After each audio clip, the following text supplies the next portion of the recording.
नमस्कार, स्वागत है आपका जनसत्य न्यूज में और आपके साथ में हूं फरहा सिद्दीकी।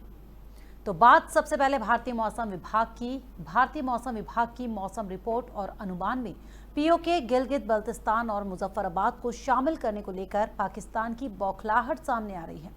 पीओके वाले कश्मीर के मीरपुर, मुजफ्फराबाद और गिलगित में मौसम का हाल बताने वाली रिपोर्ट देने के भारत के कदम को पाकिस्तान ने अस्वीकार कर दिया है। पाकिस्तान के विदेश मंत्रालय ने एक बयान में कहा है कि भारत के पिछले साल जारी किए गए कथित राजनीतिक नक्शों की तरह ही उसका ये कदम भी कानूनन गलत है। आपको बता दें कि दूरदर्शन और आकाशवाणी ने शुक्रवार से अपने प्राइम टाइम समाचार बुलेटिन में पीओके के इन क्षेत्रों के मौसम का हाल बताना शुरू कर दिया है। इस घटनाक्रम का महत्व ऐसे समय में काफी बढ़ जाता है जब भारत ने हाल ही में एक बार फिर स्थिति स्पष्ट करते हुए कहा कि पीओके भारत का हिस्सा है। इसमें गिलगित बल्तिस्तान और मुजफ्फराबाद शामिल है। इन शहरों के लिए मौसम पूर्वानुमान जारी करना तब शुरू किया गया है जब कुछ ही दिन पहले पाकिस्तान के सुप्रीम कोर्ट ने गिलगित बल्तिस्तान में चुनाव की अनुमति दी थी। भारत ने इस पर कड़ी प्रतिक्रिया जताई थी। उधर प्रवासियों को लेकर बंगाल में राजनीति तेज हो गई है। केंद्र सरकार और पश्चिम बंगाल सरकार प्रवासी मजदूरों को लेकर दोनों आमने सामने आ गए हैं। शनिवार को गृह मंत्री अमित शाह ने बंगाल की मुख्यमंत्री ममता बनर्जी को एक चिट्ठी लिखी। चिट्ठी में लिखा गया कि बंगाल सरकार ट्रेन को राज्य में प्रवेश नहीं करने दे रही है। एक तरफ जहां कई राज्य सरकारें प्रवासी मजदूरों के लिए विशेष ट्रेनों का संचालन कर रही हैं, वहीं बंगाल सरकार ने ऐसा कोई कदम नहीं उठाया है। ये बंगाल में फंसे मजदूरों के साथ अन्याय है। इससे केंद्र और प्रवासियों के लिए और मुश्किलें खड़ी हो जाएंगी। वहीं तृणमूल कांग्रेस के वरिष्ठ नेता अभिषेक बनर्जी ने गृह मंत्री अमित शाह की चिट्ठी पर पलटवार किया है। उन्होंने कहा कि वो अपने आरोप साबित करें या फिर माफी मांगे। साथ ही बनर्जी ने आरोप लगाया कि गृह मंत्री हफ्तों तक चुप्पी साधे रखने के बाद झूठ बोलकर लोगों को गुमराह कर रहे हैं। उधर केंद्रीय अल्पसंख्यक मामलों के मंत्री मुख्तार अब्बास नकवी ने एक बयान में नई बहस को जन्म दे दिया। केंद्रीय मंत्री नकवी ने एक चैनल पर कहा कि तबलीगी जमात का मामला सामने न आता तो कोरोना के लिए लॉकडाउन को तीसरे चरण में बढ़ाने की जरूरत ही नहीं पड़ती। साथ ही नकवी ने कहा कि किसी एक संस्था या किसी एक व्यक्ति के गुनाह के लिए पूरे समुदाय को जिम्मेदार नहीं ठहराया जा सकता। उस संस्था ने जो भी आपराधिक लापरवाही या अपराध किया, उसकी ज्यादातर मुसलमानों ने खुलकर निंदा की और कार्रवाई करने की मांग की है। इसलिए किसी एक संस्था के गुनाह को पूरे कौम के गुनाह के रूप में नहीं देखा जा सकता। कोरोना वायरस को लेकर देश भर में लॉकडाउन 3 जारी है। वहीं देश भर में मजदूरों को लेकर राजनीति भी तेज हो गई है।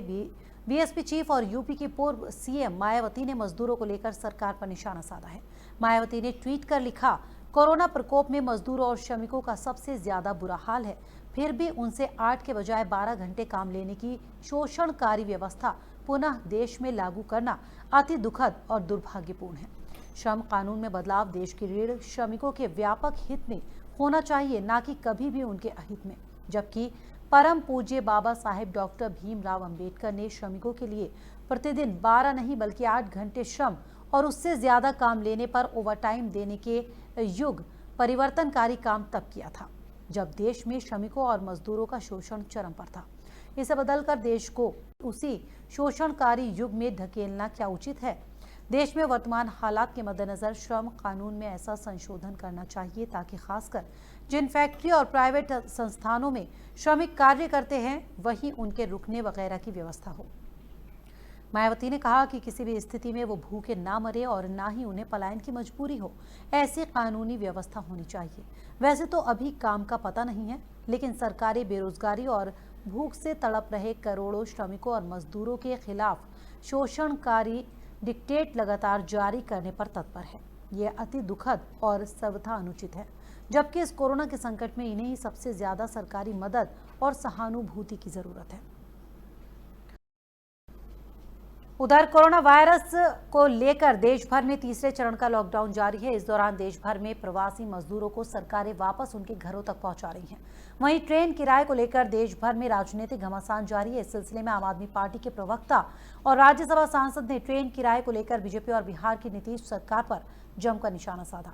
संजय सिंह ने अपने ट्विटर पर बिहार सरकार के एक पत्र और दिल्ली सरकार की ओर से रेल विभाग के लिए जारी चेक के साथ ट्विटर पर निशाना साधा है। संजय सिंह ने ट्वीट पर लिखा है कि रेलवे कह रही है पहले पैसा दो तब ट्रेनें चलेंगी।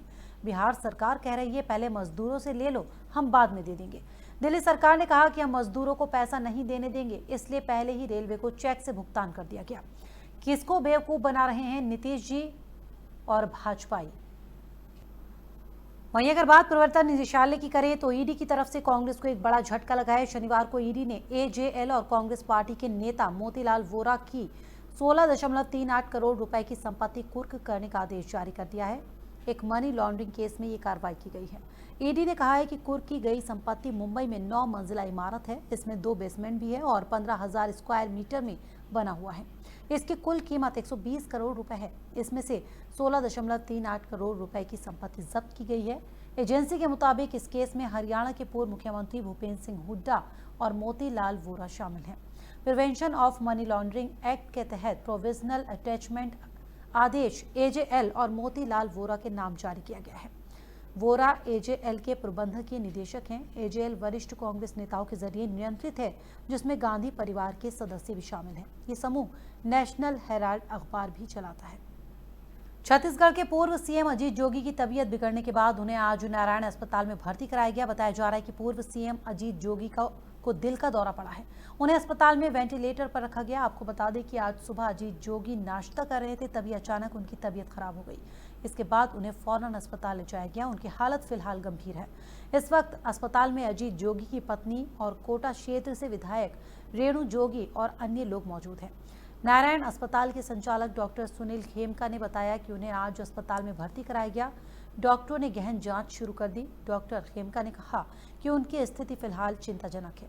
वहीं छत्तीसगढ़ के सीएम भूपेश बघेल ने अमित जोगी से फोन पर चर्चा कर पूर्व सीएम अजीत जोगी के स्वास्थ्य के बारे में जानकारी ली। बघेल ने अमित जोगी को आश्वस्त किया कि चिंता न करें, अजीत जोगी के स्वास्थ्य के संबंध में राज्य सरकार की तरफ से हर संभव पहल की जाएगी।